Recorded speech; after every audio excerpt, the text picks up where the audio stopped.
Welcome back to the Deep Dive. Today, we are tackling a subject that is, well, it's quite literally too big to ignore. It's everywhere. It really is. We're talking about a legacy that's visible in pretty much every corner of the globe, and certainly every corner of the United States. You see the blue vests, you see that Spark logo, you see the massive parking lots. It's part of the physical landscape now. Absolutely. It's just woven into the fabric of daily life. But the machinery behind that landscape, it's arguably the most efficient economic engine ever built by a single human being. It's a legacy that defines modern retail. Yeah. I mean, it didn't just participate in global commerce, it effectively rewrote the rules. It absolutely did. But before we get into the stores and the trucks and the supply chains, I want to throw some numbers at you. Because when we talk about this specific family, the numbers they kind of stop making sense to the average human brain. Oh, yeah.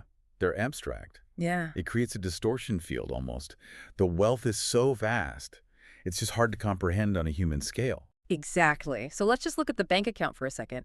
As of January 2025, the family behind this empire, the Waltons, they remain the richest family in the United States. Still, after all these years. Still. We are talking about a collective net worth of approximately $440.6 billion. That is just a staggering amount of capital concentrated in one lineage. To put that in perspective for you, that's a GDP larger than many mid-sized nations. Wow. It's wealth that generates its own gravity, you know? And the company itself, it grew to be the world's largest corporation by revenue. And not just that, it is also the biggest private employer on the planet. Which means the decisions made inside that company don't just affect shareholders, not even close. They affect labor markets, global supply chains, and local economies everywhere. In what way? Well, think about it. If they decide to change a policy on, say, cardboard packaging, the entire global packaging industry has to pivot. That is the level of influence we're discussing here. Precisely. And honestly, when you hear Walmart, you probably have a very specific image in your head. Maybe it's the greeter at the door, maybe it's the rollback smiley face, or maybe it's just the sheer convenience of buying, I don't know, tires and milk in the same trip. Right. It's a brand. It's a fixture. But today, we aren't just talking about the brand. We're going back to the source. We're asking a very simple, yet incredibly confusing question. How does a farm boy from Kingfisher, Oklahoma, who grew up milking cows during the Great Depression, build an engine that literally changes the global economy? It is the story of Sam Walton. All right. And to understand the empire, you really have to understand the man, because the DNA of Walmart is, for all intents and purposes, the DNA of Sam Walton. It's his neuroses, his drive, his values, all of it just scaled up to a global level. Samuel Moore Walton, born 1918, died in 1992. And the contrast between how he started and how he finished it's what really gets me. It's dramatic. We have this image of him near the end of his life. He's 74. He's in a hospital bed in Little Rock, Arkansas. He's got bone cancer. He is literally days away from dying. And most people in that situation are, saying their goodbyes, they're sleeping, or maybe watching TV. But not Sam. No. According to his son, Rob, he's in that bed reviewing sales data. In the hospital bed. Days before he died. Yeah. He's got the spreadsheets for the entire chain spread out. He wants to know how the stores are doing. That is a level of obsession that I think we really need to unpack, because you just don't get from milking the family cow to reviewing billions in sales data on your deathbed without a very specific and very intense personality type. That isn't just hard work. That's something else. That's a fundamental inability to switch off the engine. And that really is the mission of this deep dive. We want to move past the logo and the storefronts. We want to analyze the specific strategic pivots, the failures, and believe me, there were significant failures, and the logistical innovations that Sam Walton pioneered. Yeah, we're going to talk about something later called the Newport lease disaster, which it sounds like a legal thriller, but it's actually the origin story of his entire business philosophy. It was a catastrophe for him at the time, a total disaster, but it was a necessary one. It was his real-world MBA moment before he ever really got started. And we're also going to talk about the Miser influence and how Walton wasn't always the brilliant inventor, but he might have been the best copycat in business history. Hey, adaptation is its own form of genius. And he knew that better than anyone. So buckle up. This is a story of resilience, obsession with detail, and what happens when you apply a certain kind of rural strategy to global capitalism. Let's start at the very beginning. Section 1, the foundation. And context is everything here. Sam Walton wasn't born into retail royalty. He wasn't some dynasty kid. He was born in 1918 to Thomas and Nancy Walton in Kingfisher, Oklahoma. In 1918. Yeah. That's upside. That sets him up to grow up right alongside the Great Depression. His formative years are defined by it. Exactly. And the family dynamic was, well, it was interesting. They lived on a farm initially, but farming in the early 20s in Oklahoma wasn't exactly a gold mine. It just didn't provide enough money to raise the family. So his father, Thomas Walton, had to pivot. He did. He went into farm mortgaging. He started working for his brother's company, the Walton Mortgage Company, which was an agent for Metropolitan Life Insurance. Okay, so he goes from working the land himself to handling the paper for the land. And it was a grim job, especially then. This was the Depression. His father was the guy who had to foreclose on farms when people couldn't pay. Oof. That has to shape a kid's perspective on money and stability. I mean, watching your dad have to take farms away from neighbors, people you probably know because they couldn't make their payments. It certainly instills a sense of the fragility of success, doesn't it? Yeah. You see firsthand that hard work isn't always enough if the wider economy turns against you. And because of this work, the family moved constantly. That's another piece of it. They moved from Oklahoma to Missouri, just hopping from one small town to another, trying to scrape by. It's a really important detail. He didn't have one single hometown growing up. Not really. He had to learn to adapt to new places constantly. He had to learn to read rooms, make friends fast. And figure out the social hierarchy of a new school instantly. He got good at it. Eventually, they did settle in Columbia, Missouri. But that scrappiness was just baked into him from a very early age. And there's this philosophy he talked about later in life, this idea of being a giver versus a taker. Yes. This comes from his childhood chores, right? I read that he wasn't just doing chores for pocket money. It was way more serious than that. He was contributing to the family's actual survival. It was essential labor. It wasn't optional. He milked the family cow, but he didn't just milk it for the kitchen table. He bottled the surplus milk. And drove it to customers. He was a dairy delivery man as a kid. He was running a tiny distribution network at, age 10. And a paper boy. He had a paper route for the Columbia Daily Tribune, and on top of that, he sold magazine subscriptions. So he was just hustling on multiple fronts from day one. He said later in life that he learned from a very early age that it was important for kids to help provide for the home, to be givers, not takers. That work ethic wasn't just about earning his keep. It was about contributing to the survival of the family unit. That's a subtle difference, but it's a big one. It's the difference between I want some money for candy and I need to help put food on the table. That has to wire your brain differently about the value of a dollar and the purpose of work. Precisely. And that drive didn't just manifest in labor. He was incredibly achievement-oriented in his social and academic life, too. I mean, if there was a badge to earn or a title to win, Sam Walton wanted it. Yeah, I was looking at his list of accolades from when he was young. It's almost annoying how good he was at everything. You know that kid in school who's good at sports, gets straight A's, and is also, super nice and popular? That was him. He was just highly, highly driven. In the 8th grade, when he was living in Shelbina, Missouri, he became the youngest Eagle Scout in the state's history at that time. The youngest in the whole state. In 8th grade, that's intense. That requires a level of organizational discipline that most adults don't have. It is. And it wasn't a fluke. Later in life, he actually received the Distinguished Eagle Scout Award from the Boy Scouts of America, which is a huge honor. But it wasn't just scouting. In high school, at David H. Hickman High School in Columbia, he was voted Most Versatile Boy. Most versatile boy. I love that. It sounds like a superlative that doesn't exist anymore, but it fits him perfectly, doesn't it? He wasn't just the smart kid or the jock. He was the guy who could do it all. And that versatility just continued right into college. He went to the University of Missouri. He was an ROTC cadet. He waited tables in exchange for meals again. That constant necessity to work. He wasn't coasting on family money. He was literally working for his supper, even in college. Not at all. He joined the Beta Theta Pi fraternity. He was tapped by QEBH, which was this secret society, honoring the top senior men on campus. And he was in the Military Honor Society, Scabbard and Blade. He was a joiner. He was a leader. But here's the one that really stands out to me. Looking back at his future career leading a massive organization. He served as president of the Burrell Bible class. What is that exactly? It sounds huge. It was a large class made up of students from both the University of Missouri and the nearby Stevens College. We're talking about leading a massive volunteer group of his peers. Okay, so that requires charisma. That requires real organization. You can't just order people to do things in a situation like that. You have to inspire them. It's community organizing, basically. Yeah. And it tells you something that when he graduated in 1940 with a degree in economics, his classmates voted him permanent president of the class. Permanent president. That implies he was the guy everyone looked to, the natural leader of the pack. He just had that magnetic quality. He wasn't just a grinder. He was a leader of people from a very early age. So he graduates in 1940. The world is on the absolute brink of chaos with World War II. But before the war fully pulls him in, he gets his first real taste of corporate retail. He does. 3 days after graduation, he joins JCPenney as a management trainee. In Des Moines, Iowa. Yep, 3 days. He didn't take a gap year or a summer off. He went straight to work. And the pay, what was he making? $75 a month. $75 a month. Wow. I know inflation is a thing, but even back then, that's humble. That is starting at the absolute bottom of the ladder. It was a starting wage. Yeah. But this is where he learns the system.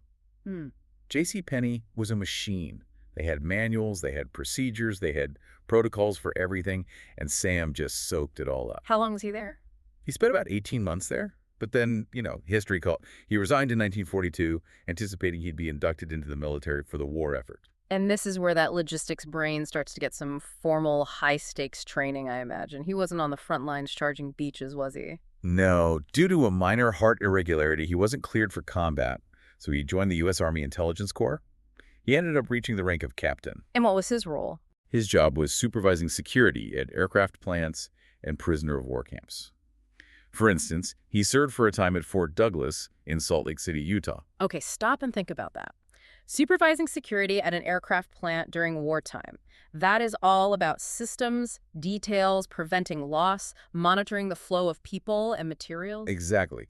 Intelligence work requires a meticulous, almost obsessive attention to detail. You have to understand vulnerabilities in a system. You have to understand choke points. You have to look for the cracks in the wall before someone else exploits them. Those are skills that are 100% directly transferable to retail logistics and loss prevention. If you can secure an aircraft plant, you can probably secure a supply chain. It's the same mindset. So the war ends. It's 1945. Captain Sam Walton is a civilian again. He's married now to Helen Robson. They married in 43. And he's got this idea. He wants to start his own business. He's ready to build something for himself. He said he realized while he was in the Army that retailing was what he wanted to do. And he's 26 years old. 26. Okay. So this brings us to Section 2, the Newport Crucible. This is where the rubber really meets the road. This is the origin story, but it's also kind of a tragedy. He takes over his first store. It's a Ben Franklin variety store, a franchise in Newport, Arkansas. And the financing of this is really interesting. It highlights the importance of family capital. Yeah, the whole self-made man myth often kind of conveniently skips the part about the loan. Right. So he had $5,000 that he had saved from his time in the Army, which in itself is pretty impressive. That's disciplined saving on a captain's pay. It's a lot of saved pay, yeah. But the store cost more than that. So he got a $20,000 loan from his father-in-law, Leland Robson. Which is a massive boost. That's the seed money. That's the rocket fuel to get off the ground. It is. It's everything. The store was a franchise of the Butler Brothers chain. And right away, Walton starts testing his theories. He had this specific insight about hometown shopping. What was the theory? What was the prevailing wisdom he was fighting against? Well, the assumption back then was that if you lived in a small town like Newport and you wanted a good deal or a wide selection, you got in the car and you drove 4 hours to the city. Small town stores were almost always more expensive because of lower volume. Okay, that makes sense. Walton wanted to flip that on its head.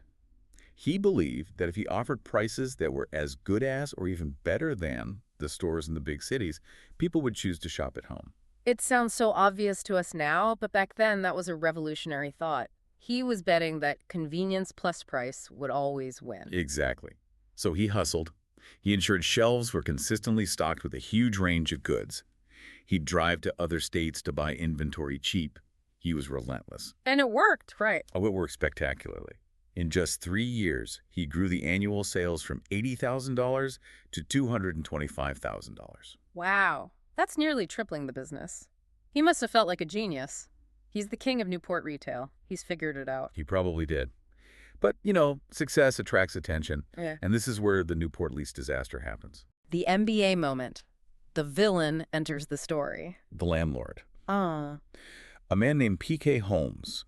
He noticed that this young, ambitious guy, Sam Walton, was making an absolute fortune in his building.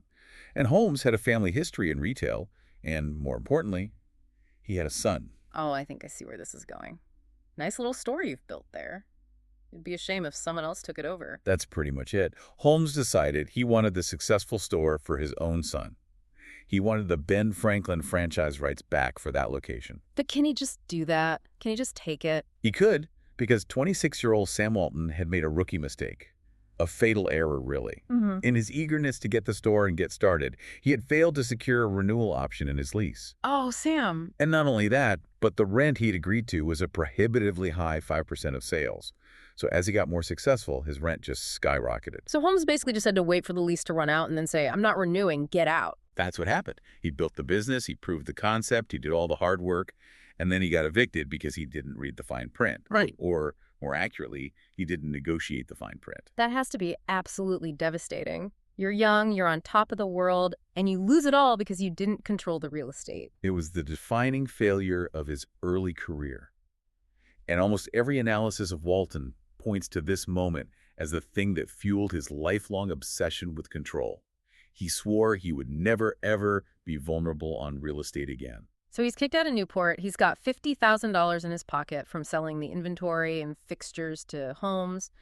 He has a wife, a young son, and a very bruised ego. What's the next move? He rebounds, and this leads us to Section 3, the Bentonville rebound. Bentonville, Arkansas, which is now, of course, the global headquarters of Walmart, the center of the retail universe. But back then, it was just another small town. A very small town, even smaller than Newport.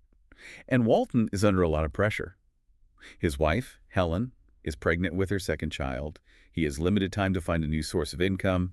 He needs to get something going fast. He finds a spot on the downtown square, right? A little variety store. He does. He negotiates for a small discount store. But remember the lesson from Newport. Never again. No short leases. Control the property. Exactly. So he didn't ask for a 5-year lease. He didn't ask for a 10-year lease. He demanded a 99-year lease. 99 years. He went from, oops, I forgot a renewal option, to, I'm going to be here until the next century. That's an overcorrection if I've ever seen it. He was not taking any chances. But there was a catch. To really make the store work, to get the volume he needed, he had to expand into the shop next door. He needed more space. And the neighbor said yes. The neighbor refused. 6 times. 6 times. So Walton is stuck. He's found the perfect town. He's got the lease terms he wants for the main store, but he can't get the expansion space he needs. The whole deal is about to fall apart. He had all but given up on Bentonville. He was looking at other towns. But then his father-in-law, Leland Robson, steps in again. And this is the secret deal. What did he do this time? Without telling Sam at first, Leland Robson went and paid the neighboring shop owner a visit, and he paid him $20,000 just to secure the lease. He just walked in and handed him 20 grand to sign the paper. Essentially, it was what they called key money. It was a bribe, practically, or at least a very, very aggressive incentive. Wow. And Sam had just enough left from the sale of the Newport store, that $50,000, to close the deal and reimburse Helen's father. So once again, that family capital saves the day. But this time, it got him the location and the terms he wanted. You did. They opened Walton's Five and Dime on May 9th, 1950. They had a huge one-day remodeling sale to kick things off. And the numbers. Did his success from Newport translate? Immediately. The previous owner had been doing about $72,000 a year in sales. In his first year, Walton hit $105,000. The next year, $140,000. Then $175,000. He just has the Midas touch. He walks in, applies his system of low prices and high volume, and the revenue just explodes. But now he has a new problem, a good problem. The model is working so well that he wants to expand. He starts opening other Ben Franklin franchises in the region. And managing multiple stores across multiple states in the 1950s is not a simple task. No, especially when they're hundreds of miles apart. Driving everywhere was just eating up all his time. And this brings us to one of the coolest images in American business history, the pilot strategy. Yes, the airplane. He just decides driving is too slow, I'll fly. He bought a small second-hand airplane, a little two-seater. And he didn't just hire a pilot. He learned to fly it himself. And his brother, James Bud Walton, who was a pilot in the war, he joined the business around this time too. He did. And so you have this image of the two Walton brothers flying this tiny little plane all over Arkansas, Missouri, and Kansas. Imagine looking up from your farm in rural Arkansas in the 1950s and seeing this little plane circling your town over and over again. It's the Walton brothers looking for real estate. That's exactly what they were doing. They used the plane to scout locations. They could see the layout of towns, they could see the traffic patterns, they could spot where the town was growing. It was an incredible aerial advantage. It's like Google Earth before Google Earth existed. Exactly. And it allowed them to spot opportunities way faster than any competitor who was stuck on the ground in a car. But even with a plane, you can't be in all those stores at once. So he has to learn to delegate. He has to trust other people to run his stores. And this leads to another critical managerial innovation. He didn't just want to hire managers. He wanted to create partners. He encouraged them to invest in the business. To put their own money in. Yes. He strongly encouraged his managers to take an equity stake, often as much as $1,000, which was a lot of money then, in their own store or in the next outlet to open. That is absolutely brilliant, because if I put $1,000 of my own hard-earned money into the store I'm managing, I'm not just an employee anymore. I'm an owner. I'm a partner. It created an ownership mentality. It motivated his managers to sharpen their skills, to watch every penny, because their own capital was at risk and their own reward was directly on the line. If you have skin in the game, you make sure the floor is swept and the customers are happy. You do. And with that model, by 1962, he and Bud owned 16 stores across Arkansas, Missouri, and Kansas.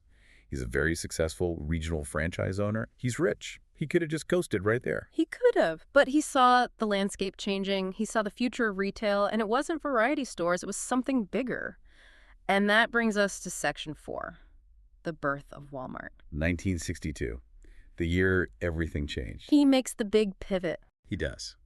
The first true Walmart opened on July 10, 1962 in Rogers, Arkansas, and it was called Walmart Discount City. Discount City. It sounds like a theme park for bargains. I love it. It essentially was. The core philosophy from day one was a determined effort to market American-made products. He wanted to find U.S. manufacturers who could supply his entire chain at prices low enough to compete with and beat foreign competition. Now, was this whole discount superstore idea purely original? Did a light bulb just go off in his head one day? Not entirely. And Walton, to his credit, was the first to admit it. He's a great observer, and he was heavily influenced by the Meijer chain. Meijer, like the grocery and general merchandise stores in the Midwest. Yes. As the Meijer chain grew, it really caught Walton's attention. He later acknowledged that his whole one-stop shopping center format was based directly on Meijer's original innovative concept. I love that he admitted it. He wasn't trying to pretend he was this lone genius inventor. He was a pragmatist. He was looking for what worked and how he could do it better. He was a master of borrowing good ideas and then refining them, perfecting them. But he added a twist that was purely, uniquely Walton. The rural strategy. This is the contrarian thinking. This is where he goes against the entire industry. Absolutely. The prevailing wisdom, the rule book at the time, was that big discount stores belong in big cities. You need population density. You need millions of people to support that kind of volume. Right. You put the store where the people are. That's retail 101. It's the most basic rule. Walton said, now, I'm going to do the opposite. I'm going to put my giant stores in small towns. Why? I mean, on the surface, that seems incredibly risky. For two very specific reasons. First, the competition was limited, or in many cases non-existent. In a small town, you might have a few mom-and-pop shops, but you didn't have a Kmart or a Sears. Okay, so you get to be the big fish in a very small pond. Second, and this is the real strategic genius of it, was creating what he called the moat. The moat. Break that down for us. What does that mean? His theory was this. If a store was large enough and offered prices low enough to control the retail business in a town and its surrounding areas, it would actively discourage other big merchants from even trying to enter that market. It's a preemptive strike. If I build a massive Walmart in a town of, say, 10,000 people, there isn't enough market share left for a Kmart or a Target to move in later. I've already eaten the whole pie. Exactly. You lock down the market before your competitors even notice it exists. You build protective wall, a moat, around the town by soaking up all the retail demand. It was brilliant. But to make this work, to service all these stores out in the middle of nowhere, you need world-class logistics. We're back to the systems. You can't just open a giant store in a cornfield and hope the trucks show up with enough merchandise. So Walton established a non-negotiable rule. Every single store must be within a single day's drive of a regional warehouse. A day's drive. That is the tether. That's the radius of the empire. And he didn't rely on third-party logistics companies. He built his own fleet, Walmart's own trucking service. Hmm. This gave him complete control and allowed them to buy in absolutely massive volume and distribute it with incredible efficiency. So he's buying name brand merchandise, but because he's buying trainloads of it and moving it himself, he can sell it for cheaper than the local guy who's just buying a few cases at a time. And that model fueled the explosive growth. It went from 190 stores in 1977 to 800 stores in 1985. That is just exponential. 190 to 800 in only 8 years. It was a rocket ship. It was a retail conquest of rural and suburban America. So while he is building this absolute rocket ship of a company, what's happening in his personal life? Let's look at section 5. He can't just be working all the time. Well, he mostly was working all the time. But yes, he remained married to Helen Robson his whole life. They had their 4 children, Rob, John, Jim, and Alice. And despite the rapidly growing fortune, they really stayed grounded in Bentonville and in certain values. Very much so. They were very active in the First Presbyterian Church in Bentonville. Sam was an elder in the church. He taught Sunday school. Can you even imagine that? You drop your kid off at Sunday school, and the teacher is, by this point, the richest man in America. He taught the high school-age students, and this religious context is actually pretty important for understanding the company's official culture. Walton integrated the concept of service leadership into the corporate structure. Service leadership. What does that look like in a boardroom or on a store floor? It's based on the Christian concept of serving others. He emphasized that leaders should serve their teams and their customers. It wasn't just a poster on the wall, it was a structural philosophy. The home office serves the stores, the manager serves the associate, and the associate serves the customer. It's an inverted pyramid. Now let's talk about the wealth. Because by the 1980s, the secret was out. You can't hide 800 stores and billions in sales. No, you can't. Forbes magazine ranked him the richest person in the United States every year from 1982 to 1988. Number one, he was beating everyone. Beating the old money Rockefellers, the tech guys, everyone. He only lost that top spot in 1989 because Forbes made an editorial decision to start splitting the family fortune among him and his 4 children for the list. So he was still the richest, technically. The money was just being counted in different buckets for the sake of the magazine. Correct. But even with all that money and success, he started to face some significant personal health battles. Yeah. This is the part that kind of humanizes him again after all the talk of billions and business strategy. In 1982, he was diagnosed with hairy cell leukemia, which is a rare type of blood cancer. And later? Later, in 1990, he was diagnosed with bone cancer. He went through radiation, chemotherapy. He was being treated at MD Anderson Cancer Center in Houston. But he didn't stop working, did he? Never. As we mentioned right at the top of the show, just a week before his death in April of 1992, he was in his hospital bed looking at sales data. He died at 74. He did. The news of his death was relayed by the company's satellite systems to all 1,960 stores simultaneously.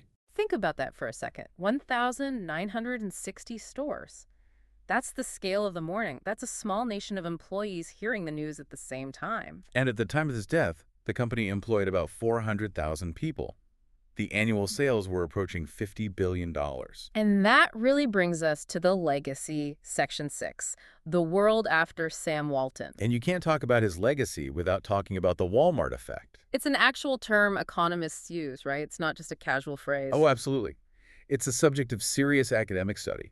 It describes the significant impact, both positive and negative, on any region where a Walmart store establishes itself. So what does that look like? Well, it changes local economies in profound ways. It dramatically lowers prices for consumers, which is a huge benefit for working class and low-income families.